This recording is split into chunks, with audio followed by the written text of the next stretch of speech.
Morning, everyone. Morning. Welcome to the August 15th Economic Development Authority meeting. Trust that everyone had a beautiful weekend. And I think we're going to have a really good meeting today. A lot of interesting topics. I think you all enjoyed what we have to share with you this morning. Given that, why don't we do our roll call? Yes, thank you, Chair, and good morning. Mr. Barber. Here. Ms. Drury is absent. Mr. Mitchell. Here. Brown is absent. Saunders Smith. Here. Mrs. Smith. Here. And Ms. Boone is absent. Chair, we do have a quorum. Good. Trust that everyone had a chance to look at the July 18th meetings. If there are no changes, we move for acceptance of meetings. Second. Motion by Mr. Barber and a second by Mrs. Saunders Smith. Roll vote. Mr. Barber. Aye. Mr. Mitchell. Yes. Mrs. Saunders Smith Yes. and Mrs. Smith. Yes. Thank you, Chair. The item is adopted by a vote of 4-0. This morning, we're going to go over our quarterly financial report. Good morning. Morning. So what we have here is a net position statements. It's a comprehensive, it has comprehensive data. June 30th, 2023 compared to same period last time. So practically not that much happened during this year, except, it's unfavorable, it's less 200,000 compared to the same period last year. So cash, what needs to be mentioned is cash is almost $6 million. From this money, 8.3 are unrestricted, so available to spend. Down there, EDA is expecting accounts receivable in short and long term, 1.8 million. Overall total asset is 24.4 million. If you go all the way down to this page, you'll see the change of net position for this year is 370,000 less than previous year. The next statement is income statement. That shows that if you go all the way to, let me mention that on top of the page is the gain that the EDA got from this year, from sales this year, which is close to $50,000.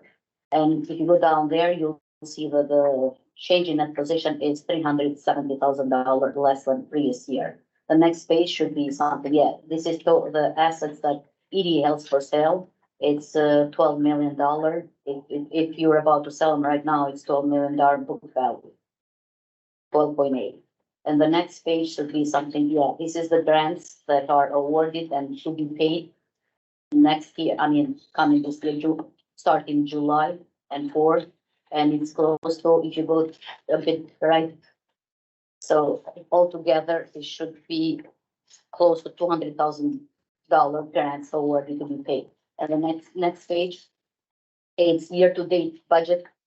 That shows that based on the budget, it was supposed to be lost 4.4 million, but it is just 400,000 because not a lot happened during this year. So the EDA was supposed to acquisition some land, but didn't happen this year. If you have any question, let me know and I'll be glad to answer. That was rapid fire. Yeah, it's fine. It's just numbers, so. Let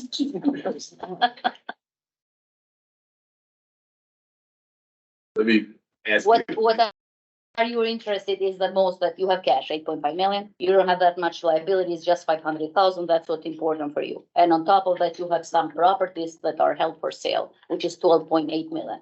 So it's pretty good condition based on circumstances. questions? No. Thank you so much. And just to mention this, I'm sorry, these are not audited numbers. We're having auditors in the house, so we'll be having the audited numbers on maybe end of October. And we'll go through this. Some numbers might change, but we'll let you know because we work on accrual basis and accrual basis. We close the accrual, the accruing amounts on August 15th, which is today. That's why it might slightly change, but everything is audited and it is accounted for. Yeah. And then Flores, we've done in years past, when the audit is prepared, like I suppose in the draft Mhm. version of that. Typically, the auditor would come and make a presentation to Yeah. the EDA of those finalized numbers. They'll come here and do the same thing. Thank you.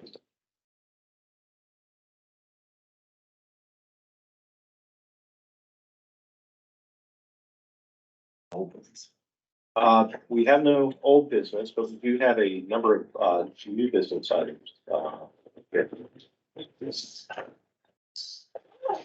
Yeah, we'll go ahead and start the meeting. Okay, your first item is a, introduction to, the CPACE program. This is a new, financing, program in the Commonwealth of Virginia. It actually exists elsewhere, but, has been, in existence in the state of Virginia for, several years. It's recently had some updates.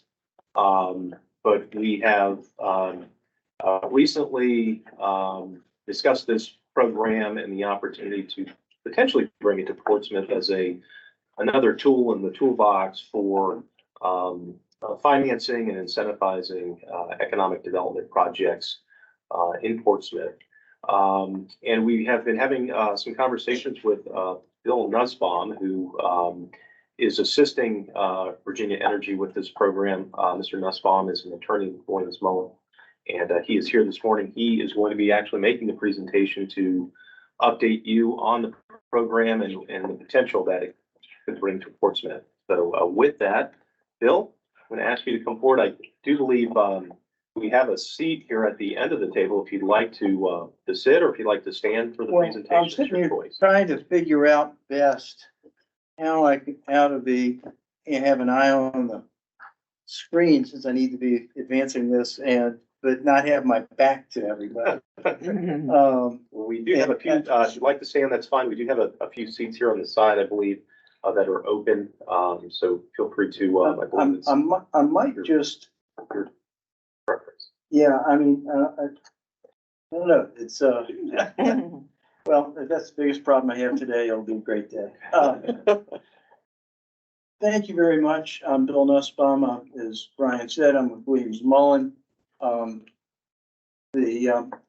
And I also am the board member and secretary of the Virginia PACE Authority, which is the statewide program administrator for the Commercial Property Assessed Clean Energy, or CPACE, financing program. They're also the administrators for a number of local CPACE programs that were launched before the statewide program became available. So the VPA was formed in 2019 as a 501c3 nonprofit serving Virginia. It serves as administrator for the Virginia program, the CPACE, Virginia CPACE, and is also our CEO and president, Abby Johnson, has 10 years of experience administering national programs elsewhere in the country, including the Maryland PACE program through a for-profit affiliate of hers called Abacus Property Solutions. Abby and I and others have been actively working to launch CPACE in Virginia for about 8 years now. Well, I just said the next bullet point, and we have a partner, I would say, called Slipstream, which is based in Wisconsin. It also provides technical support for the Virginia CPACE program. The basics of CPACE. You can provide up to 100% upfront financing for eligible projects and properties. You'll hear us talk about special assessments. There you have Ben Franklin, the first special assessment district, 1776. So this is not a brand new concept in that regard. There's a wide range, as we'll see, there's a wide range of eligible improvements that you can finance with it. The properties that are available, all commercial properties, residential properties, except for residential 1 to 4 unit properties and residential condominiums. And lastly, municipal buildings generally aren't eligible Basically, if a property has is assessed by the locality, it's eligible. The loans are fixed rate, typically, fully amortizing and up to a 30-year amortization. There are no personal or corporate guarantees. The financing is available, as we'll talk about more later, until 2 years after completion of the project, sort of a look back aspect. And the loan is secured by a voluntary special assessment lien recorded against the property that's being improved. A big point to remember is this is a non-accelerating loan. If the property sells, there's not a due on sale clause like there is on your home mortgage or a commercial mortgage. There's not, it survives foreclosure without being accelerated. Think of it as analogous to real estate taxes, in that regard. And in fact, the lien, the special assessment lien is basically on a par with real estate taxes. And that's because as we'll talk about in a moment, the mortgage lenders subordinate to it. It's prepayable, depending on what the terms of the agreement are between the lender, to hear the term capital provider, that's CPACE speak for a lender, who originates the loan. And it can be either enforced by the locality or by the capital provider, and that's the locality's decision. And in Virginia, I can tell you all the localities have been opting to put the burden on the capital provider, and we expect Portsmouth to do the same.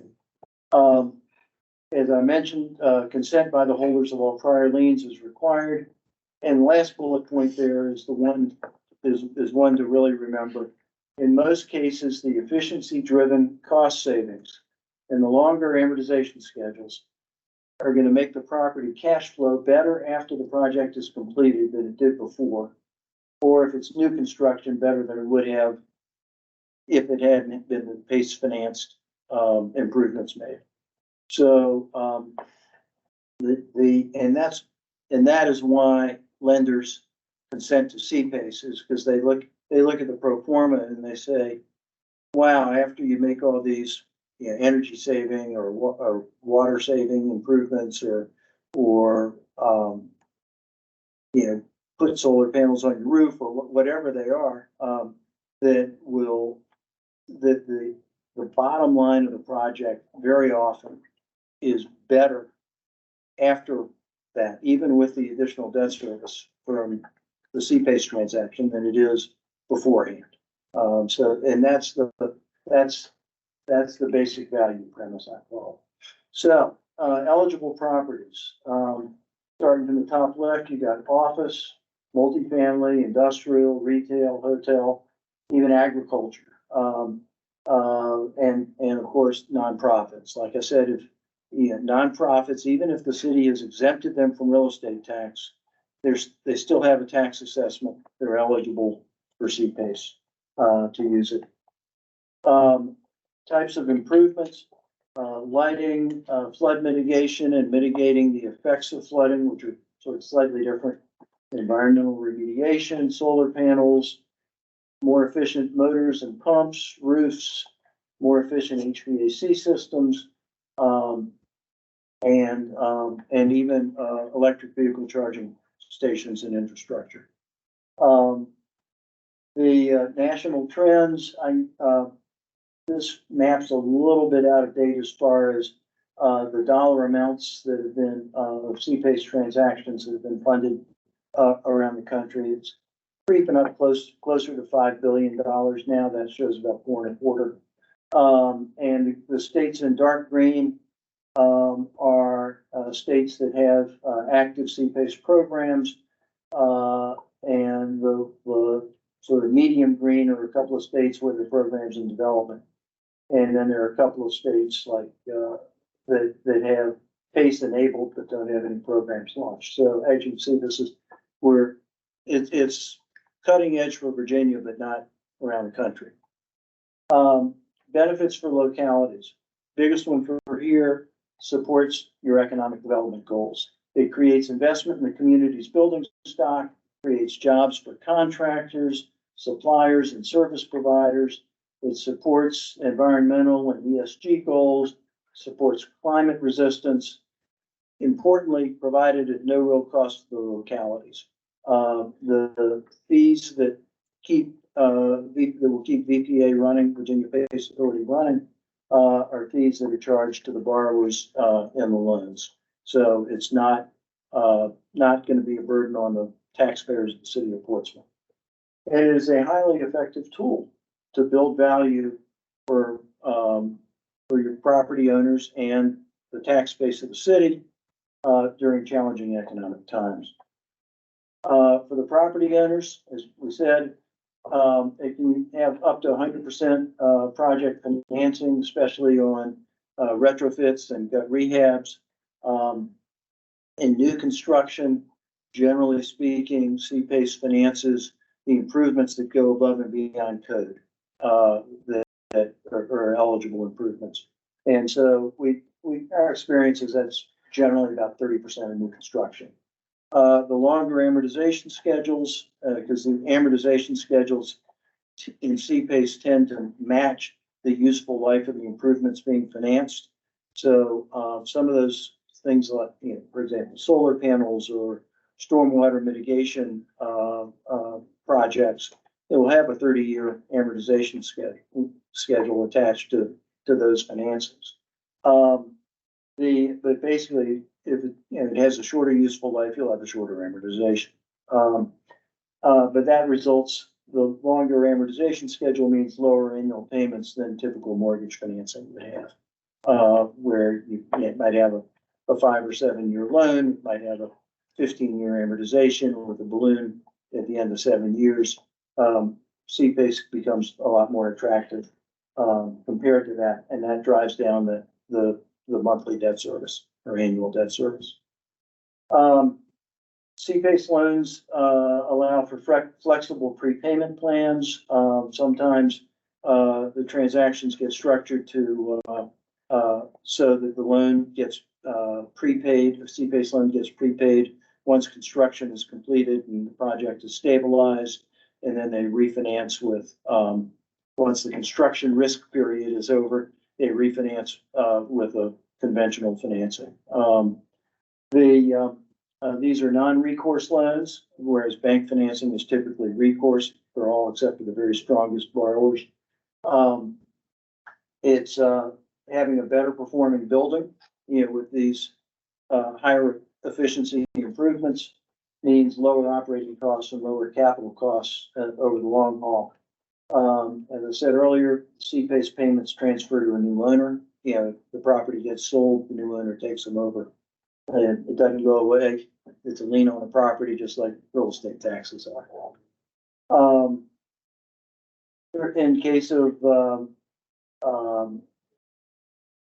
new developments, we say fund up to 30% of hard and soft construction costs. You see the sample of the capital stack in the little image on the right, the senior debt at the bottom. PACE financing goes into the middle, where sometimes you'd see mezzanine financing or preferred equity, and then the owners, own investment, the equity at the top there. CPACE financing has a lower overall cost of capital for development projects and generates an improved return on investment for the borrowers, for the developers. There are flexible terms. You can defer payments for multiple years, particularly like an interest only or capitalized interest during construction period, just like you can negotiate, with a lender, that same flexibility. And of course, funding soft costs in the loan, which you can do, can improve your construction period cash flow. Here's a comparison for the two capital stacks, and I say that the big difference is disappears when I pointed at the screen. To the right in the middle, the green 20% for CPACE there. CPACE doesn't dilute, the property owner's interest in the property, like having to give away preferred equity might. And it's not as expensive as mezzanine or preferred equity financing. Interest rates are several points lower for CPACE than for, mezzanine financing. I mentioned there's a 2-year look back period, for up to 2 years after the CO, certificate of occupancy, is issued. A project can still be financed with CPACE. This can be handy for terming out any cost overruns in the project. It can also provide operating capital if lease up is going, if it's a rental property of some sort, whether retail or multifamily, and lease up is going slowly. It provides some operating capital to tide you over, replenish operating reserves. It can provide that look back. You can be paying down your construction loan somewhat with it. It enables you to use the cash that you have on hand, if you're a borrower, for operating the business instead of having to sink it into capital costs. And I didn't do the slides. Some of them get a little redundant, so if I skip through it, that's why. The other benefits for when you do a retrofit, it enhances the building value by upgrading the building with highly efficient improvements.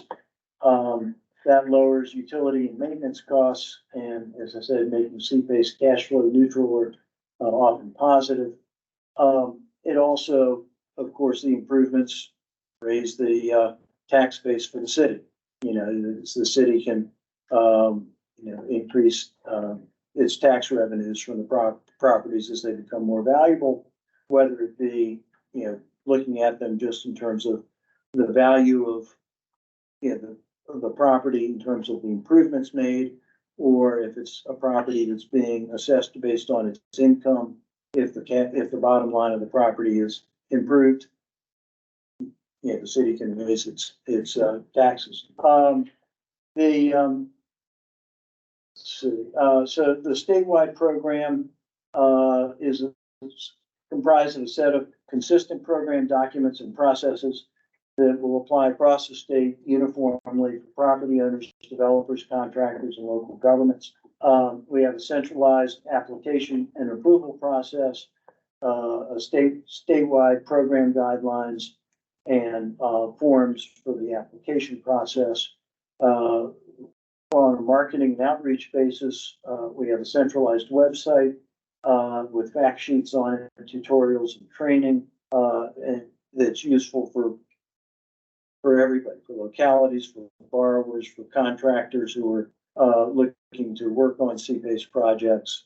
From a legal standpoint, we have a template model ordinance that we ask localities to adopt, and a form program agreement that is likewise integrated with the model ordinance, and sort of sets out how the program will work, and other transactional documents, such as the certificate of lien that gets recorded in the circuit court clerk's office, same place as mortgages do, and assignment documents and so forth they're all standardized forms that have all been worked out and reviewed by CPACE lenders and approved by them.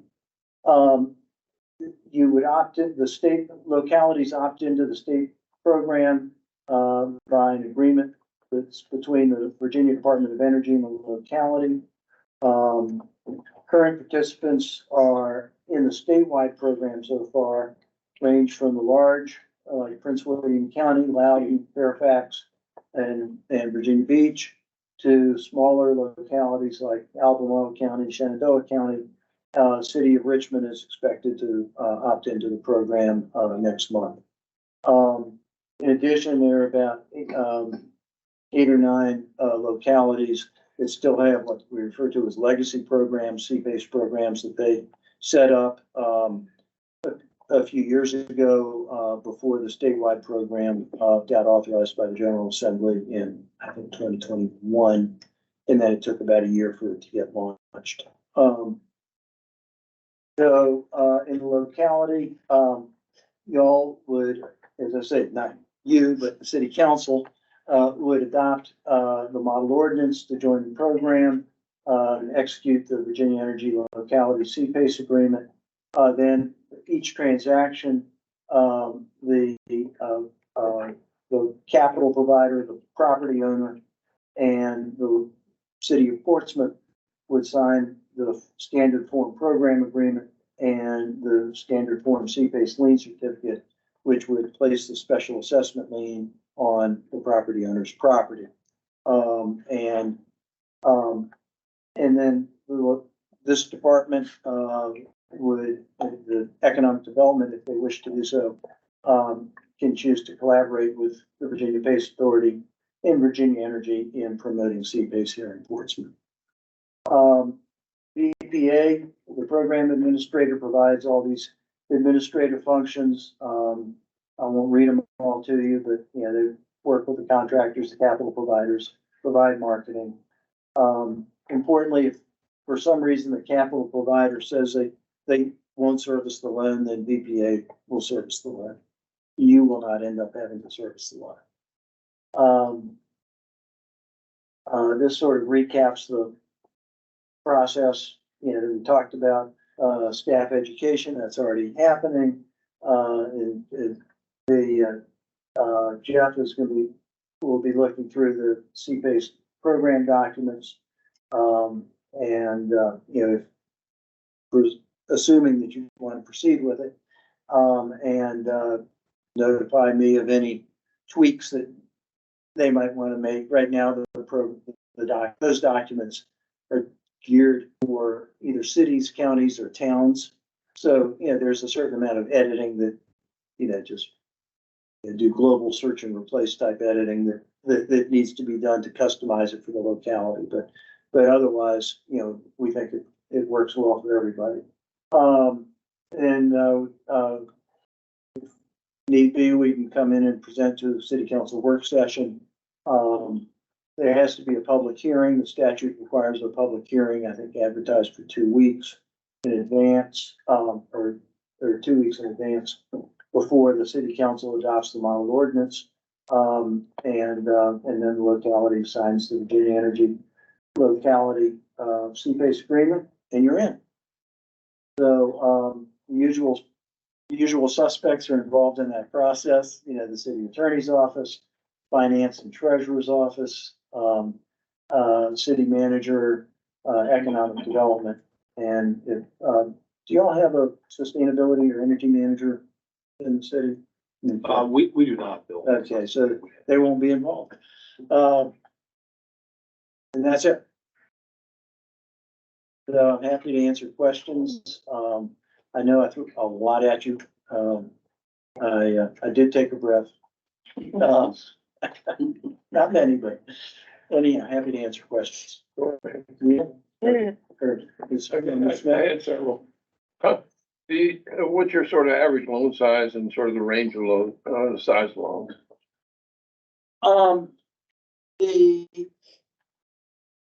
The range runs from 8 figures. You know, projects in our pipeline for VPA right now are as big as, you know, the overall projects are, you know, in the $150 to $300 million range sometimes. The CPACE components of those, there's a resort up in the Valley of Virginia that's looking, it's one of those big projects, looking to do $40 to $50 million slice of their capital stack using CPACE. Down to, you know, much smaller, you know, transactions. You could use CPACE for an owner occupied, you know, single occupant building, you know, on an out parcel of the shopping center, that, you know, wanted to do $250,000 of renovations to make, make their property much more efficient. I mean, interestingly enough, the very first project that was done in Virginia, I think it was up in Arlington, was like a nonprofit just was really enamored of CPACE, and it was like $100,000 loan. It was like, really? Yeah. It's scalable. Like with any transaction, at some point, the economies of scale make you look at it and say, is it really worth it? Worth doing, yeah. Yeah. Okay. Who are the primary lenders in the Commonwealth now? They range, some are community banks. We would certainly be excited to see, and Town Bank had been very interested in CPACE, and over the years, and, so they could be a big player locally, certainly. There are also a range of non-bank lenders, who are, national lenders. We haven't seen a whole lot of interest from the big banks. But, there's certainly no restrictions, on it. Anybody who's interested in becoming a capital provider for CPACE loans in Virginia, it's easy to qualify with VPA. Just submit your request in through the website. About how many localities currently are participating? I think we've got, I think it was seven have opted into the statewide program, Okay. which really we've only got launched last fall, and of course the rising interest rates haven't helped commercial real estate generally. So, some of the localities like Portsmouth would be opting into the statewide program was their first foray into CPACE. Some of the others like Loudoun and Fairfax were early adopters of CPACE. They adopted local programs on their own, and then amended and restated their programs to opt into the state program. If Portsmouth were to, participate in the CPA program, how do you do the marketing to prospective borrowers? Well, I'm a lawyer, not a marketer.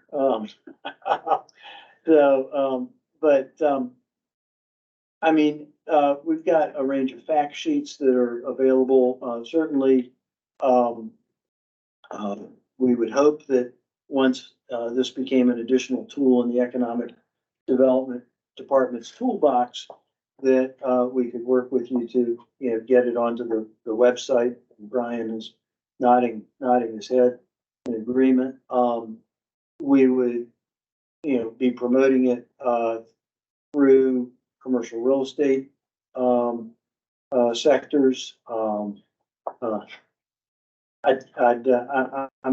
intending hopefully later this year to do a educational presentation like this, sort of a lunchtime webinar for HR Acre, Hampton Roads Association for Commercial Real Estate. I have a little influence there. I happen to be president of the organization this year. So there are a range of ways, we talked about it at the Chamber of Commerce, all the usual ways of getting the word out. We're everything's local. We understand that. I just want to, applaud yours and Abby's effort. I know Abby's been at the forefront of the PACE program nationally in a lot of different states. We really appreciate all that you've done to bring that to reality in Virginia. Well, thank you. Abby and I met about 8 years ago, and she said, "Oh, you're a municipal bond lawyer, you're interested in politics, you understand how legislation works."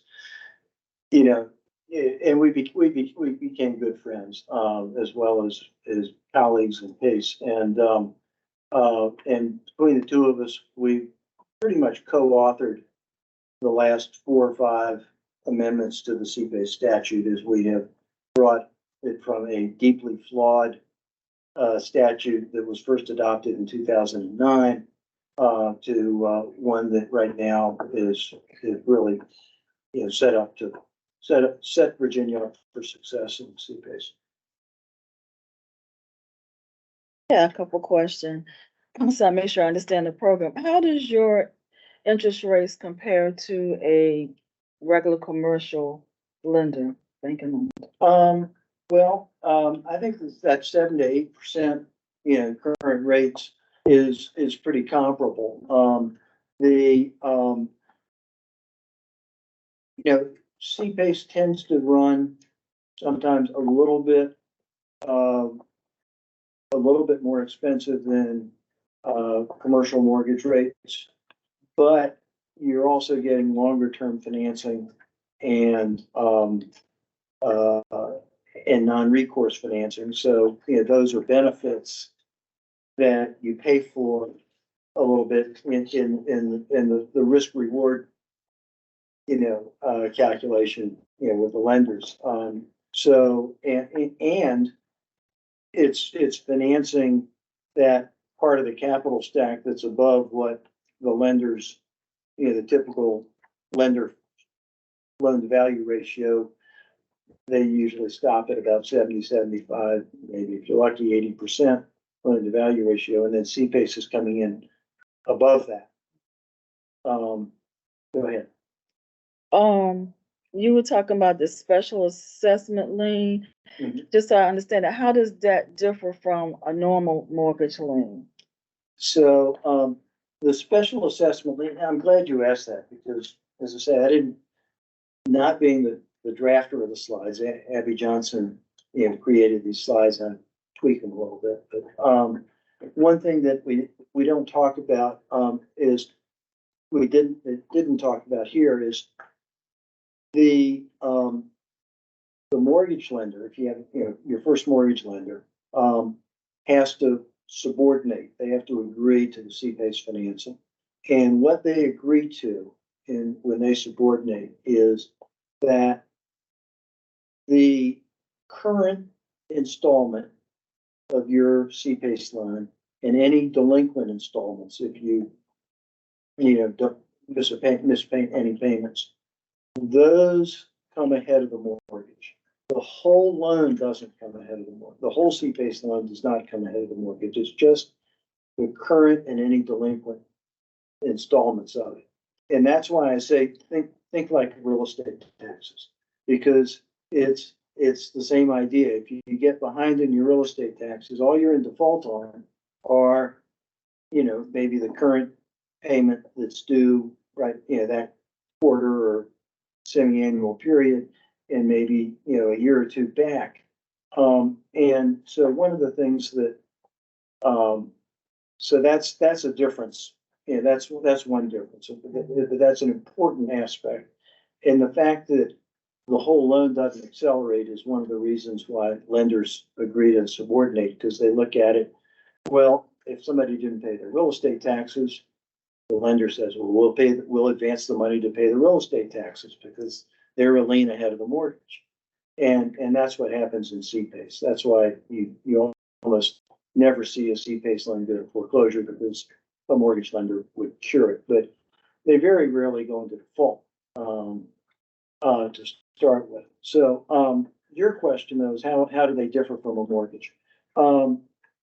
First off, they're different in terms of typically it's a much longer maturity, a longer amortization schedule, and with not having a balloon payment, after a shorter term.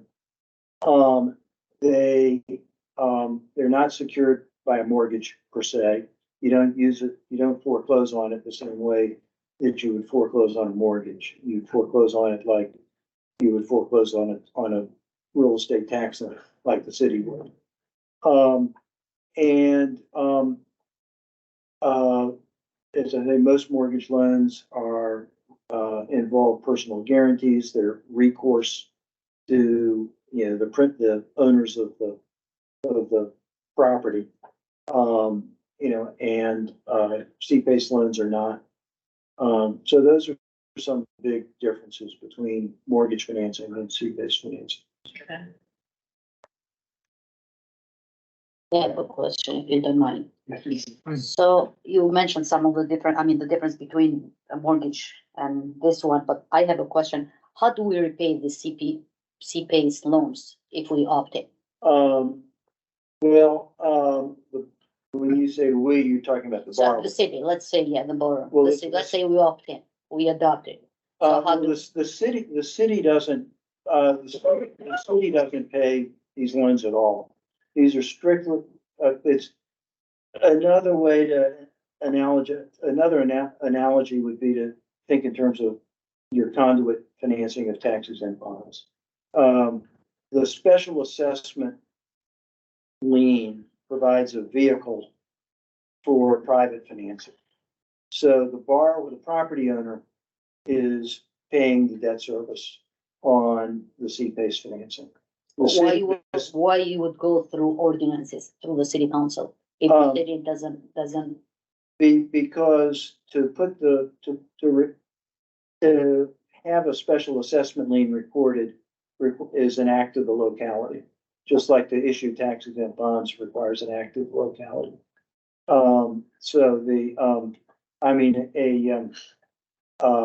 An individual property owner couldn't record a special assessment lien on his property if there wasn't a statutory framework that included the locality opting into the program. because I'm trying to figure out what's the difference between a debt, issuing a debt and this Sure. one. So Virginia pays them a statement, how do they collect their money? Well, in the original concept of CPACE, and it has, as I say, it has evolved. The original concept of CPACE, actually, and in some other states, it works this way.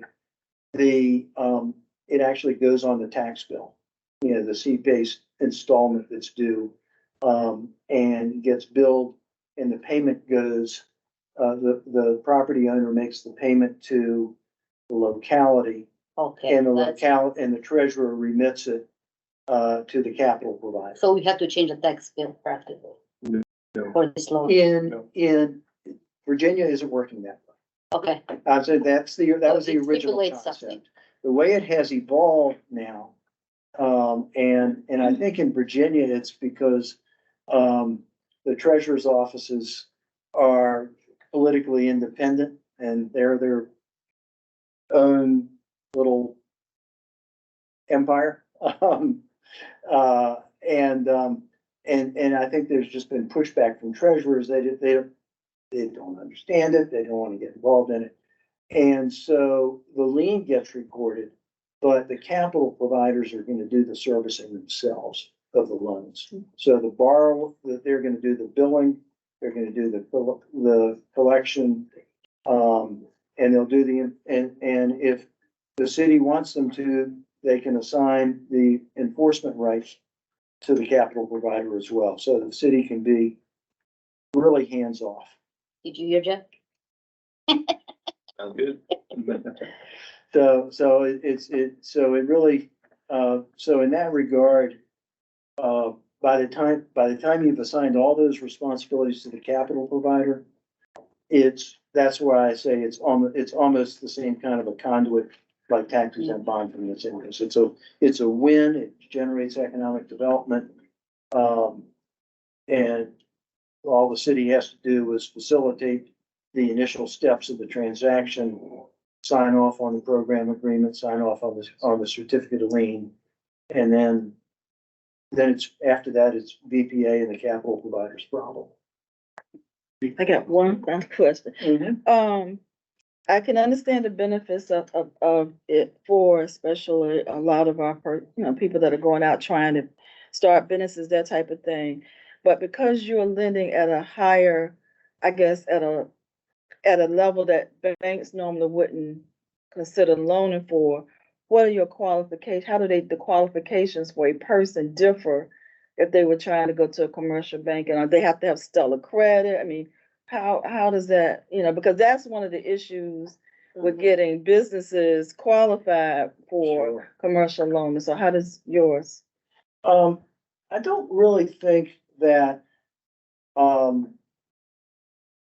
the credit requirements are gonna be materially different at all, because, I mean, if you go back to what I was talking about, the fundamental value premise of CPACE, if the longer amortization periods and the increased efficiency of your,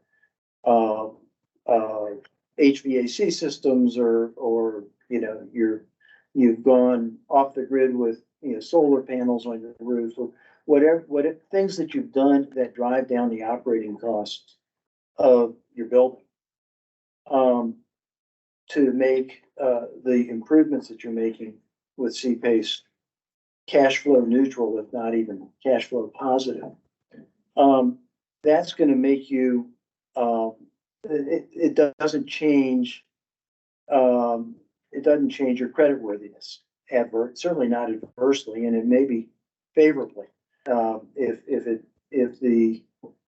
the pro forma that you put in front of your CPACE lender shows that all these improvements are gonna be cash flow positive for you, you're gonna be more profitable because of them, that makes you more attractive for financing, than you are today. So. So if someone wanted to do something like a wind turbine, unit residential, would that have to be approved by CPAC first? Well, yeah, I mean, it would have to go through the application process and so forth, not to mention, of course, nothing that CPACE might authorize in any way changes or usurps all the regular zoning and codes compliance and all the other requirements of the locality. I mean, that doesn't, all of those requirements remain totally unaffected by CPACE. And they still all have to be complied with. But provided that the zoning allows a backyard, wind turbine, I mean, I think that would be a renewable energy, item that CPACE could finance. The problem though is, again, this is not residential CPACE. So, but if this was for a commercial building, yes, I mean, it could qualify. I said CPAC, I meant CPACE. Yeah. Any further questions? Thank you so much. Thank you, Bill. Appreciate Appreciate it. And, hopefully I think what the plan is hopefully you all will endorse, the idea of Portsmouth opting into the state CPACE program and make a recommendation to the city manager through Brian. I suppose, is that what you were thinking, or? Yeah, I'm not trying to put words in your mouth. yes, no, thank you, Bill. I think, yes, in terms of next steps, I think what we would be looking for would be some sort of endorsement or recommendation from the EDA to continue to look at this program. As Bill has noted in his presentation, there is a requirement for the locality to adopt the program through a public hearing process with the passage of an ordinance, which would be through city council. Unfortunately, our council liaisons weren't here this morning to hear this presentation, but I think that would be one of the avenues, the conduits to introduce the program to, you know, city council and then proceed from there. So I think there would be a need for a follow-up presentation. Sure. At that point. The city manager has been informed and briefed of the program. So I think what we were looking to accomplish today was to educate you all on this opportunity, and then also look for your guidance and potential recommendation for moving the program, you know, forward. You want a motion now? Is the consensus fine, Jeff? Do we need a formal motion? What think a motion would be good. And then I would move, to recommend that the city consider, participating in the statewide CPACE program. Make a decision with that, with the people. A second.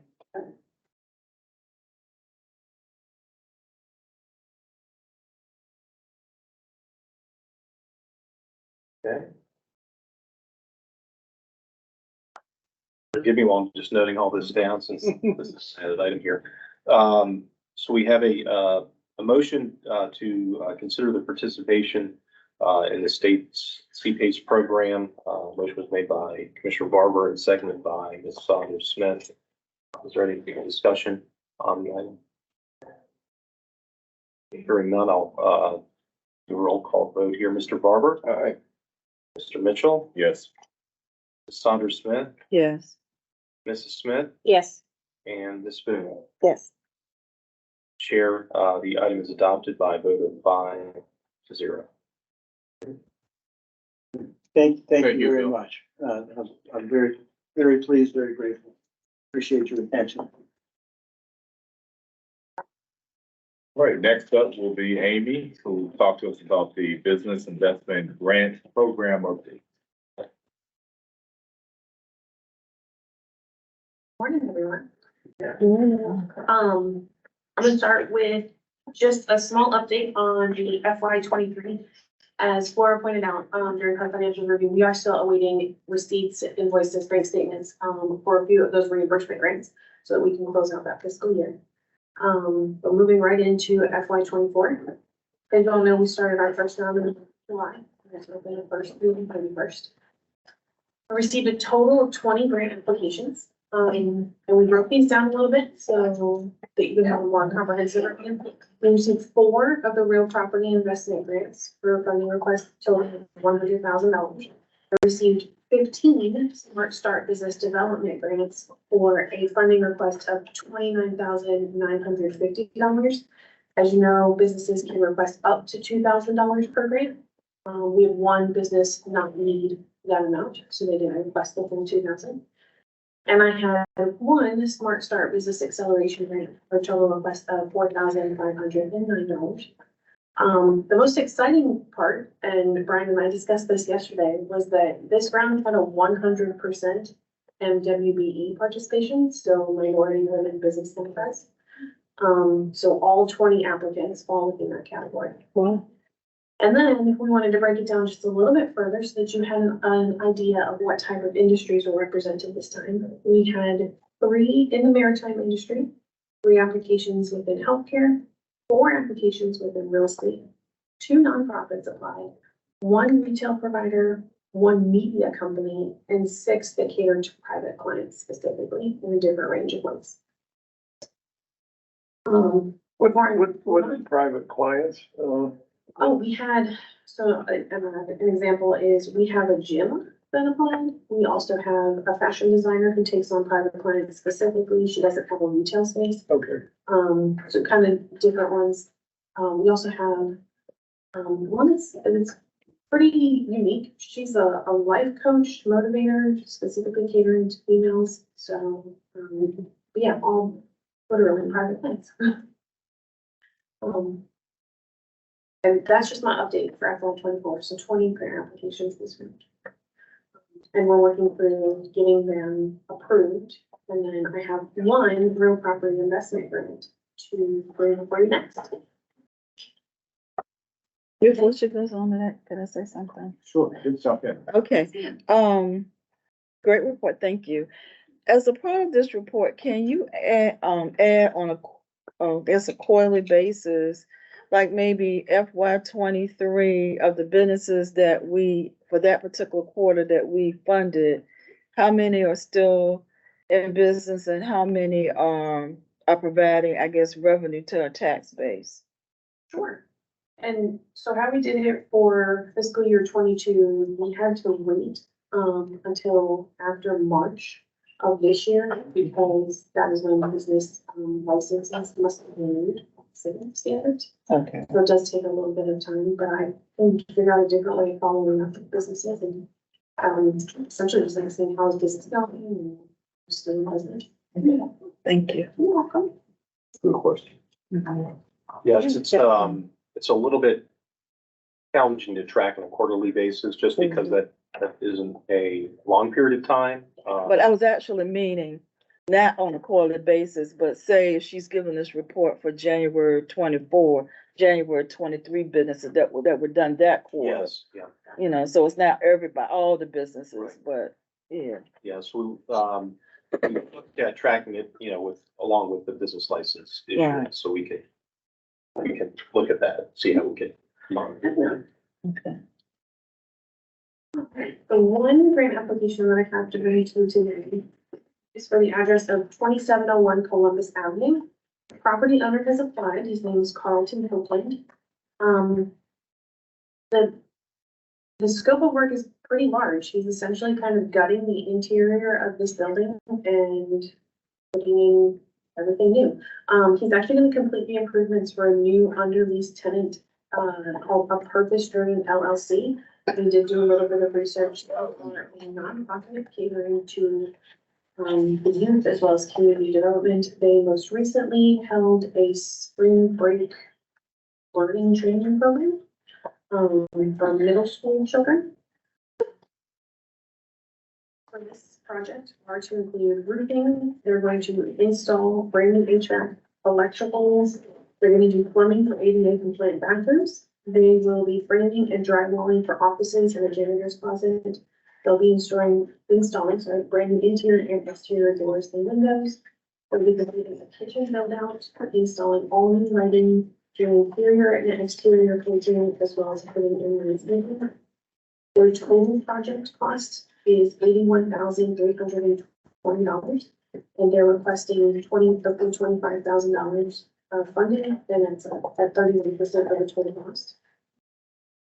To give you a bit of an idea of what the property looks like beforehand, it's this one small building, and then next to it is a really old basketball court.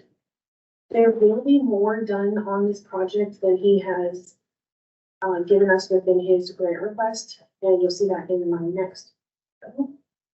There's the before and the rendering of after of the front of the building. He's going to be taking the basketball court to a parking lot, as well as putting in fencing around the property and installing a playground area. That's not part of his grant request. He'll be doing that on his own. But he'll be taking it from just a blank vacant building and making it into more of a community development project. Few pictures of the interior of the property in its current state. As you can see, the bathrooms are not ADA compliant. The interior has very old carpeting, ceiling tiles are falling out, old ceiling fans, almost no lighting available. And in the third photo, you can see that it's kind of broken up. The doors are old, the flooring is old. And that is the whole request for 2701 Columbus Avenue. Did that answer any question?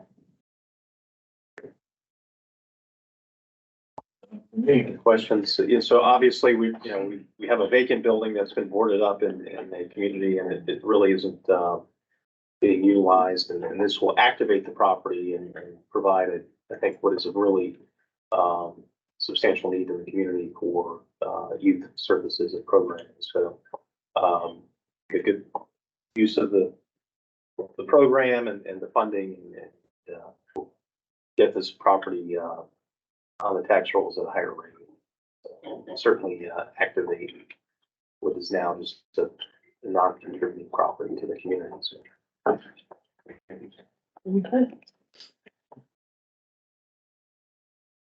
we You, need a motion? Thank you, Mr. Barber Second. and Mrs. Saunders Smith. Read the roll, Mr. Barber. Aye. Mr. Mitchell, Yes. Mrs. Saunders Smith, Yes. Mrs. Smith, Yes. and Ms. Boone. Yes. Chair, the item is, adopted by a vote of 5-0. Thank you, everyone. Thank you, Amy. Okay, did want to, continue to, inform you all of the status of our property holdings. We have had a little bit of activity since our July meeting, so we're gonna continue, doing this monthly. And this list should get shorter, as time goes on, but, we did have a closing that occurred recently, just a week or so ago. 3479 Greenwood Drive. This is, just behind the property that you, acquired some years ago at 3336 Victory. So we have closed on that property. We are currently in the process of updating all of our marketing materials to really highlight the fact that we now own that assemblage of properties. So Harvey Lindsay is working on that. I would like to obtain a survey now that we have the property, so that could be included with the marketing document. So I'm going to be getting a price for that. So we will be moving forward. 1609 High Street. This property is under contract, and been speaking with Deputy City Attorney Mr. Miller yesterday. I think we're looking at a potential closing, potentially this week or next, on that property. We're in kind of the final stages of doing some of the due diligence and title work on that. And that again is adjacent to property that is city owned, all in the High Street. 1028 High Street, and the properties adjacent on Queen. We are currently working through that. We will be discussing this item in closed session, but we are still working on this property to get to the closing table there. Go through the next very quickly. 710 Lincoln Street. This is property under contract with Big Homies. They're currently working through their site plan approval process to get permitted. Once that occurs, we will close. 1100 High Street is the property that is under contract with the Woda Cooper Company for the Baines Point apartment project. They are also working through their financing and site plan process. We would expect to close on that, if not by the end of the year, early spring. 219 Pavilion Drive. This is the property that's adjacent to the Pepsi Frito-Lay property, and we are looking at, I believe, a September closing, potentially on the transfer of that land. So that is moving forward, and Mr. Miller has been working on that to get that there. 3315 Airline Boulevard. This property is under contract. We're working towards closing that as well. 1021 1107 High Street. These are the parcels that are under contract with Mr. Keels. Again, waiting on his site plan approval for that to move forward. 73 Farragut Street is a property in Craddock. We are working on the demolition of that property now, just waiting on a demolition plan to be finalized. 42 Afton Parkway, the old Afton Theater in Braddock. We are in a status where the contract is pending. There are a few issues we're working through with respect to a lien on the property that we need to resolve before we execute that contract and move forward. So again, the city attorney's office is working through that process. And then lastly, 25, 26, 31 Turnpike Road. We are also in the process of working through some title matters there. As that property was transferred from VDOT to the city, there's some things that we just need to kind of resolve in that standpoint. So a lot of activity, obviously a lot of things are pending, but the goal is to kind of move these up and get those closed, and we're working on that. So we will be back again next month, and hopefully there's some more movement happening. I'd be happy if you answer any questions if you have any. Otherwise, we'll continue on to the next slide.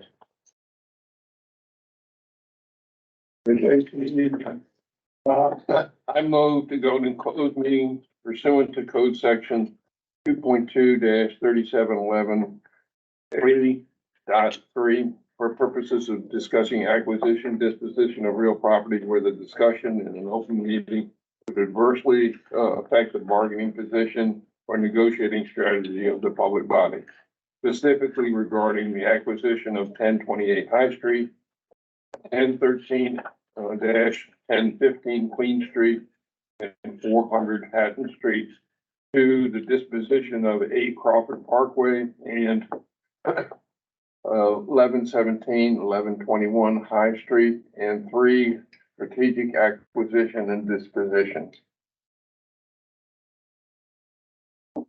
Second. Thank you, Mrs. Smith.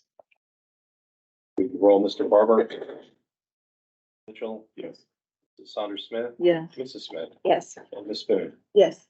Here, the item is adopted by a vote of 5-0. We are now in a closed meeting.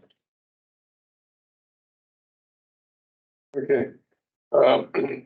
I hereby move that each commissioner certified to the best of his or her knowledge, only public business matters lawfully exempted from the open meeting requirements under the Freedom of Information Act, and only such public business matters as were identified in the motion by which the closed meeting was convened were heard, discussed, and considered in the closed meeting just concluded. Second. The roll, Mr. Barber, Aye. Mr. Mitchell, Yes. Saunders Smith, Yes. Mrs. Smith, Yes. and Ms. Spoon. Yes. Chair, the item is adopted by a vote of 5-0. We are now back in open meeting. I would move that we add 2 items to our agenda. The first item being a budget amendment to increase the amount for non-contract services. And the second item would be a resolution to contract with ACOM. Second. Any discussion on either? Hearing none, I'll read the roll. Mr. Barber, All right, Mr. Mitchell, Yes. Mrs. Saunders Smith, Yes. Mrs. Smith, Yes. Ms. Spoon. Yes. Chair, the item is adopted by a vote of 5-0. I would move that we consider amendment to the budget, which would increase contract services by $280,000 and reduce property acquisition by the same amount. Second. You, Mr. Saunders Smith, I will read the roll. Mr. Barber, Aye. Mitchell, Yes. Mrs. Saunders Smith, Yes. Mrs. Smith, Yes. Ms. Spoon. Yes. Chair, the item is adopted by a vote of 5-0. I now move that we adopt the following resolution. Whereas ACOM, a nationally recognized development consulting firm, has assisted localities in the Commonwealth of Virginia with successful large-scale development projects, and whereas ACOM has provided a proposal for performance of the following tasks related to the development process for the Crawford Bay site. Current condition analysis, evaluation of proposed development program, implementation strategy, and bid evaluation services. And whereas the price for the services and the proposal is $220,000. And whereas it may be further advisable to retain ACOM to provide assistance for certain other tasks related to the development of Crawford Bay site on an hourly basis in the total amount not to exceed $60,000. And whereas the subject to confirmation by city purchasing administrator and EDA is authorized to utilize the cooperative purchasing agreement to enter into the contract with ACOM. EDA desires to enter into the contract with ACOM for a proposal price and hourly not to exceed amount stated above. And now there be it further resolved that one subject to the conditions set forth above, the chairman, vice chairman, and secretary are each authorized to execute the agreement with ACOM on behalf of the EDA. Two, that the chairman, vice chairman, secretary, and their designees are each hereby authorized to take such further actions as may be necessary to implement the agreement. And lastly, third, this resolution shall be effective immediately upon adoption. Second. Second came from, I'm sorry, Ms. Spoon? Yes. Okay, just wanted to verify that. Thank you. Are we to vote, Mr. Barber? Mr. Mitchell? Yes. Mrs. Saunders Smith? Yes. Mrs. Smith? Yes. Ms. Spoon? Yes. Thank you. The item chair is adopted by a vote of 5-0.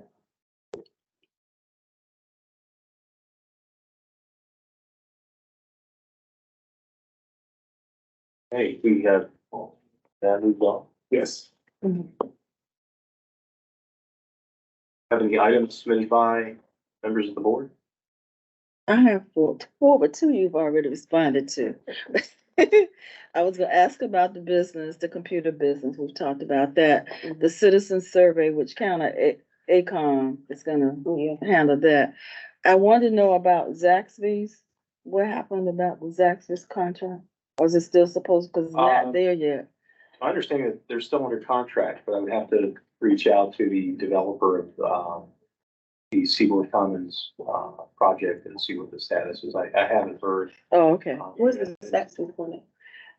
By the Starbucks. Oh, okay, That okay. one. Frederick Boulevard. Oh, yeah, okay. Okay. There's one vacant parcel between Chipotle and Starbucks. That's Okay. where that was intended to go. And then I was listening to the city council meeting, last week, or this week, whenever it was, and, they had a request, and they said EDA, but I don't know if they really saying it to you, about they wanted to know what businesses have we gone after? And were they addressing that to your department, or are they were addressing it to us? I believe it was economic development in general, was what the request was. And I believe, I will be making a presentation to council, in September, to provide a, update on economic development efforts and, there's, targeted industry sectors that we're pursuing and how we're doing that. Oh, okay. So, we had provided in a report back format, some information about our undertakings, but we're going to be doing a presentation in September. I'll let you know when I have a date for that, but that is a current plan based on our. Okay. That's all I have. I've got a couple. Is there any further discussion about the position that we had, the cooperative position for real estate development and management? Yes. Yes. I don't know what you want to lay out there, but basic comes down to how much we're willing to fund and for how long, the amount and how long, and whether it's a grant. But it has, in my conversation with city manager, she is certainly endorsing it. It's just the funding and needs to be worked out. Okay. Yeah, so what we could do is work to come back in September with, what that annual cost would be. The issue is, while it is very generous for the EDA to agree to fund a position if it's just a 1-year contribution, that in terms of that position advertisement, it really is almost considered to be somewhat of like a grant funded position. So I think there was a desire for, if that was something that was under consideration, that it would be a longer period of time, so that the position would be more permanent and advertised as such. So we'll have to work to get that number together and I'll provide to you all, have an understanding what that would be.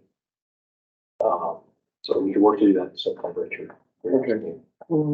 Cause I definitely, I mean, I definitely advocated it would be a grant position. Because I think it is something the city should look at in the future once they see the benefit. You know, maybe kickstart it and they see the benefit and we advocate, they should make it a permanent position. Hopefully. Cause I think it's needed. So hopefully we'll go that route. Is there still a plan to have a joint meeting with city council? There is, I think the date is, uncertain at this time. I believe it will be tied to, completion of some of the activities that, we're getting ready to engage, ACOM on. Because originally she, city manager said sometime in October was her target period, but she hadn't given us an additional information. And I, unfortunately, I don't have a date. Okay. That would have to come to the meeting. And the third thing, I just wanted to, congratulate Brian. Basically, he's the co-chairman of the, fall meeting of our State Economic Development Association, EDA, which will be held here at the Renaissance, coming up in September. So, yeah. Thank you. It's, Right. it's, Or sympathies maybe more appropriate. I you don't know how know. sometimes those things evolve and escalate, but yeah, we're really excited to host the Virginia Economic Developers Association fall conference. This is, I think, their largest conference of the year. So we'll have economic developers throughout the Commonwealth coming to Portsmouth for 3 days to meet, and we're really looking forward to showcasing Portsmouth. We had them here, say about 4 years ago, for a conference. A lot has changed in 4 years, so we're excited to show them all the progress that's been made. It will be a week full of, you know, different meetings and training sessions, and certainly we're going to showcase Portsmouth. So I think we've got some opportunities to get them out into the community and show them the new casino that's opened, all the exciting things that are going on. So, thank you for mentioning that. We're looking forward to it. So, certainly we'll keep you all posted. It's September 20th through the 22nd. I'm sorry, I had one more thing. I kind of heard, I don't know a whole lot of details about it. There was a contingency of mayors and economic developer personnel that went to Germany recently to look at some type of industry, I guess that they could. You know about this, Brian? Because I was really upset that I understand that Portsmouth initially didn't get an invitation, because I asked, were you there? Because I know it was the economic developer chair, not us, but the Brian's position from Norfolk, Virginia Beach, I think maybe Hampton or Newport News. And I said, well, did Brian know about it? And I don't know if you knew about it, but I was Yes. counting. And at the last minute I heard, and the mayors of those cities went too. And at the last minute, I understand our mayor went, but it was like an afterthought. And I didn't know who was responsible for making sure the jurisdictions were aware, or was it a coalition effort or what? It was a regional effort through the Hampton Roads Alliance. And the mayor, Mayor Glover, did attend. I was aware of it. I had a conflict. I had another Oh, so you knew, okay. marketing mission at the time, so I was not able to participate. But this was a pre-existing obligation, but the mayor did attend. I believe Norfolk, Virginia Beach, Chesapeake, Newport News, and that may have been about it. The region was well represented, but they did go to Germany.